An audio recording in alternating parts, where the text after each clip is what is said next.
नमस्कार दोस्तों, स्वागत है आपका हमारे YouTube चैनल प्रयास में। तो आज टॉपर्स मंत्रा में हमारे साथ हैं मयंक प्रताप सिंह। इन्होंने सीजीएल 18 में इंग्लिश में 192.5 स्कोर किया था, ठीक है, और 2019 में 193.75 स्कोर किया है। ये मेंस के रॉ स्कोर्स हैं। प्री में इन्होंने 50 किया था 18 वाले सीजीएल में, और 19 के सीजीएल प्री में इन्होंने 47.5 स्कोर किया है। शिफ्ट इनकी 18 नवंबर वाली थी, आप ये जान लीजिए, क्योंकि 18 नवंबर की शिफ्ट इंग्लिश में थोड़ी अच्छी इंग्लिश की शिफ्ट मानी गई है।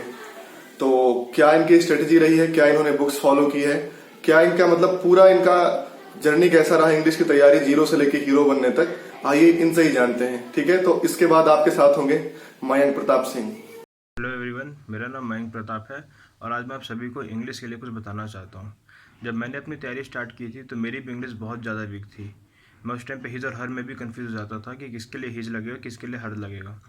पर जब मैंने थोड़ी बहुत तैयारी तब मुझे बिल्कुल ही पता नहीं था इंग्लिश कैसे पढ़ना है। धीरे धीरे मुझे आइडिया हो कैसे इंग्लिश तैयार करनी है, और जब मेरी इंग्लिश मेरे मेंस तक अच्छी हो गई थी और मेरे मेंस में 19 सीजन 18 के मेंस में इंग्लिश में मेरे नॉर्मलाइज मार्क्स 193.4 है, और सीजन 19 में मेरे इंग्लिश में रॉ मार्क्स अभी 193.75 है। तो इंग्लिश के लिए बेसिकली सबसे ज़्यादा ज़रूरी जो चीज़ है, सबसे ज़्यादा ज़रूरी जिसको आप इग्नोर नहीं कर सकते, वो है रीडिंग। रीडिंग आपको डेली कम से कम 1 घंटे तो करनी ही चाहिए, चाहे किसी भी चीज़ की करे, चाहे वो नॉवल हो, न्यूज़पेपर हो या कुछ भी हो। रीडिंग 1 घंटे ज़रूर करें। रीडिंग से आपको सेंटेंस की फॉर्मेशन पता चलती है कि कौन से सेंटेंस किस तरह से अरेंज हो रहे हैं, उनकी स्ट्रक्चर कैसा है, सब कुछ आपको आइडिया होता है। अगर आप रीडिंग के थ्रू आपको बीच में कुछ अच्छे आपको वोकैब मिल जाएगी, तो आपका वोकैब सेक्शन में भी फ़ायदा होगा उसका।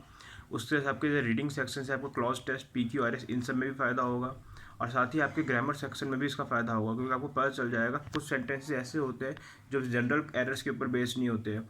मतलब उनमें आपको देख के रीडिंग करने आपने करी होगी अच्छी खासी, तो आप बता देंगे इसके अंदर ये एरर होगा, पर आपको ज़रूरी नहीं कि आपको उसके लिए रूल्स याद रहे। तो इसलिए रीडिंग से आपको तीनों ही सेक्शन में बहुत फ़ायदा होगा।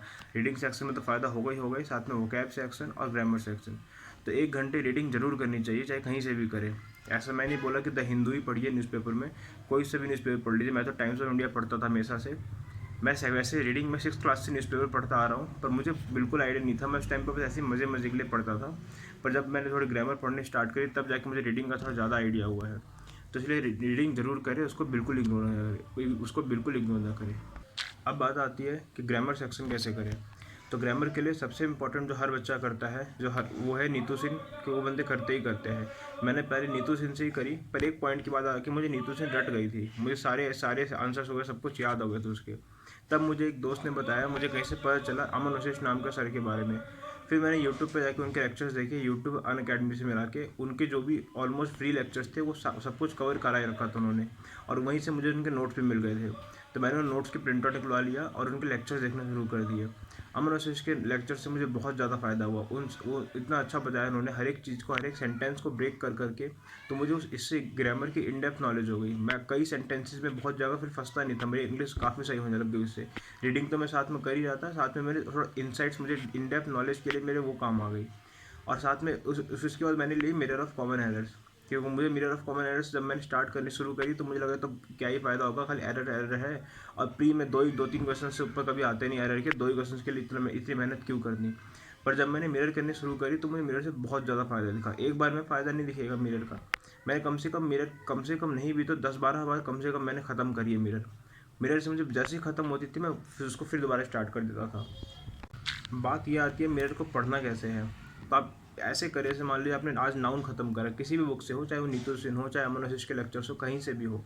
मान लीजिए आपने नीतू सिंह से आज नाउन खत्म करे, तो नाउन करके उसके आप क्वेश्चंस नीतू सिंह से लगा लीजिए। फिर आप जाइए चैप्टर वाइज, जो मिरर के आगे के चैप्टर वाइज है, वहाँ से नाउन पढ़िए, उसके आगे क्वेश्चन लगा लीजिए और पीछे के सेट लगाते चलिए। मैं दिन के डेली 10 सेट लगाता था, आप अपने हिसाब से देख लेना आपको कितने सेट लगाने, पर वो ज़रूर करें। मिरर से मुझे बहुत ज़्यादा फ़ायदा हुआ मिरर से। तो मेरी रीडिंग सेक्शन उधर से कवर हो गई। ग्रामर सेक्शन मैंने नीतू सिंह से बहुत पहले करी थी, तो नीतू सिंह करी थी। उसके अलावा मैंने अमन वशिष्ठ और मिरर ऑफ कॉमन एरर्स, यहाँ से मेरे 2 पोर्शन अब तक कवर हो चुके थे, रीडिंग और ग्रामर। अब बात आई थी वोकैब की, वोकैब कहाँ से करें।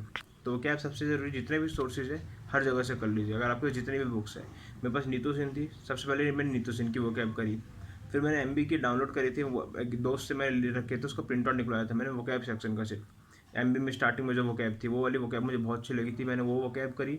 उसके अलावा मैंने एसपी बख्शी की भी करी थी, पर वो मैंने ज़्यादा सही से वो मैंने 2-3 बार पढ़ ली, पर ढंग से नहीं करी मैंने वो, कि वो ज़्यादातर रिपीटेड दिखे तुम इधर उधर से।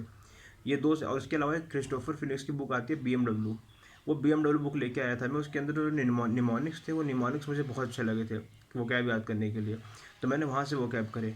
साथ ही साथ जो भी मॉक देता था मैंने मॉक्स बहुत ज़्यादा दिए हैं, तो जो भी मॉक देता था मैं, उस मॉक में जो भी ऐसे वो कैब आती थी जो मुझे नहीं पता होती थी, मैं उनको नोट कर लेता था। तो मेरी मॉक वाली कॉपी में आई गेस 26 और 2700 वो कैब हो चुकी थी। तो सब कुछ लेके मेरी करीब 6-6.5 हज़ार की वो कैब हो गई थी। तो मैंने वो कैब इन सारी जगह से करी थी। मॉक से मुझे जो भी अच्छे इडियम्स मिलते थे, जो भी फ्रेजल वर्ब मिलता था, जो भी आपको वोकैब मिलती थी, सब कुछ नोट कर लेता था मैं। तो इस तरह से मेरा वोकैब सेक्शन भी अच्छे से कवर हो गया था। ये तीनों सेक्शन कवर करने के बाद मैंने देखा कि मेरा स्कोर थोड़ा इम्प्रूव करने लग गया। पर उस दौरान जब मैं मेंस के मॉक देता था, तो मुझे, जब मैंने 2017 मेंस के पेपर दिए थे प्रीवियस ईयर, तो मुझे PQRS वगैरह में इन सब में दिक्कत पड़ने लग गई थी। मैं कहा PQRS के लिए क्या करूँ, जनरली दिक्कत होनी नहीं चाहिए रीडिंग के बाद, पर मैंने बताया मेरी इंग्लिश वीक थी, मुझे थोड़ी बहुत दिक्कत पड़ती थी। फिर मैं लेके आया था एक PPC नाम की बुक आती है क्रिस्टोफर फिनिक्स की, उसमें पैसेज, PQRS और क्लॉज टेस्ट होते हैं। बहुत ज़्यादा ज़रूरी नहीं है उस बुक को पढ़ना, मैंने बस शुरू में आइडिया लिया था कैसे करना है, किस तरह से सेंटेंस को स्ट्रक्चर फॉर्मेशन देखनी है, इनको रीस्ट्रक्चर करना है, मुझे बेसिक आइडिया लेना था उस बुक से। मैंने बेसिक आइडिया लिया, उसके बाद मैंने फिर मैंने उस बुक को छुआ भी नहीं, उसके बाद मेरे सारे सही होने लग गए थे। तो एक बार आपको आइडिया हो जाए कि आपको PQRS वगैरह कैसे अप्रोच करना है, कहीं से कैसे किस तरह से करना है आपको, और वो आप नहीं भी करते बुक में जहाँ बहुत ज़्यादा ज़रूरी नहीं बोलूँगा, एक बार आपने रीडिंग स्टार्ट कर दिया, आप रीडिंग करने लग जाओगे, तो उस बुक की ज़रूरत नहीं है, रीडिंग के बेसिस पे आप वो भी कर जाओगे। तो इस तरह से सारी मेरी बुक लिस्ट थी, जिसके थ्रू मैंने थोड़े अच्छे खासे नंबर अचीव किए मैंने इसके अंदर। मैं एक बार आपको दोबारा से बता देता हूँ मैंने कौन कौन सी बुक करी थी। रीडिंग सबसे पहले, जिसको बिल्कुल इग्नोर ना करे, कहीं से भी करे पर ज़रूर करे। उसके बाद ग्रामर, नीतू सिंह, जो कि हर बंदा करता ही करता है, नहीं करते तो भी दिक्कत नहीं, अगर आप अमन वशिष्ठ सर या किसी भी सर के लेक्चर्स देखते हैं तो आप उसको इग्नोर भी कर सकते हैं। तो मैंने फिर ग्रामर करी, Aman Vashisht sir, Neetu Singh, mirror of common errors, यहाँ से हो गई मेरे ग्रामर पोर्शन। अब आती है बात वोकैब के लिए। वोकैब मैंने नीतू सिंह से करी थी, क्रिस्टोफर फिनिक्स की BMW से करी थी, MB से करी थी, और मेरी मॉक वाली कॉपी, तो मेरी वोकैब भी अच्छी खासी प्रिपेयर हो गई थी। इसके अलावा इंग्लिश में कहीं कोई दिक्कत नहीं आएगी अगर आप इतनी चीज़ को कर लेंगे। और आप पे अच्छा खासा टाइम है तो आप अपने हिसाब से सारी बुक्स, जो जहाँ पे आपको दिक्कत होगी उसके अलग से बुक ला के प्रैक्टिस कर सकते हैं। अगर आप पे टाइम नहीं है या फिर आपका लेवल ठीक ठाक है, तो आप इनमें से कुछ बुक्स को इग्नोर भी कर सकते हैं, कोई दिक्कत नहीं पड़ेगी ऐसे, और आपके अच्छे खासे नंबर आ जाएंगे, क्योंकि आपको किसी भी सेक्शन में दिक्कत नहीं पड़ेगी। जिसमें भी अगर आपकी रीडिंग सेक्शन में दिक्कत है तो आप उस पर ध्यान दीजिए, वोकैब में दिक्कत है आप उस पर ध्यान दीजिए, पर जहाँ अगर आपके सभी में दिक्कत है, जैसे मेरी दिक्कत थी, मेरी पूरी इंग्लिश ही वीक थी, तो मुझे सभी में ध्यान देना था। अगर आपको ऐसा भी होगा तब भी आप अच्छा खासा लेवल बना लेंगे, तो कोई दिक्कत नहीं होगा, आपके अच्छे खासे स्कोर आ जाएंगे। तो थैंक यू सो मच।